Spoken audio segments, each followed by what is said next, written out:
waxaan filaa in dadka ay wax isaga laban yihiin waxa meesha laga sheegay waxay tahay dhibaato taagan kana taagan gobolka Hiiraan sidee looga bixi karaa ma aha in wax meesha ka jira laga sheekeeyo waxa loo baahan yahay waxay tahay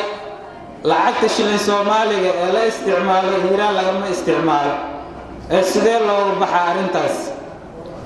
marka waxa muhiim ah dhibaatada meesha ka jirto Soomaali ayaga ayaa isku haya ganacsatada waxa jira dad lacag soo sameeysto oo lacag la yimaado lacagaasna raba in ay dadka masaakiinta ay ku dhawaan anigu waxaan soo jeedin lahaa in ganacsatada waaweyn ee joogta Hiiraan la sugu yeero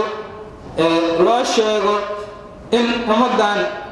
masaakiinta ah ee ku tiirsan shilin Soomaaliga ah sidii loo badbaadin lahaa noloshooda in ayaga wax laga weydiiyo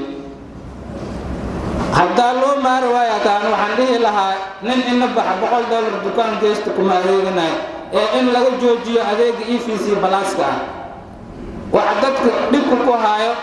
aan lacag shilin Soomaaliya ay ku soconaynin waxa waaye EFC balaaska haday ganacsatada diida in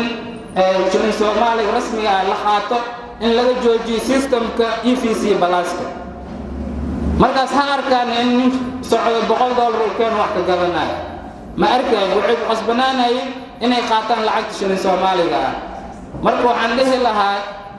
maamulka gobolka Hiiraan waa inuu xooga saaraa sidii shilin Soomaaliga ganacsatada ay u qaadan lahaayeen haddii ay diidaan meesha waxa ka jirta dawlad Hirshabeelle iyo baarlamaankeeda ayaga ayaa la xisaabtamaya dawladda federaalka ayaga ayaa ka mas'uul ah lacagta shilin Soomaaliga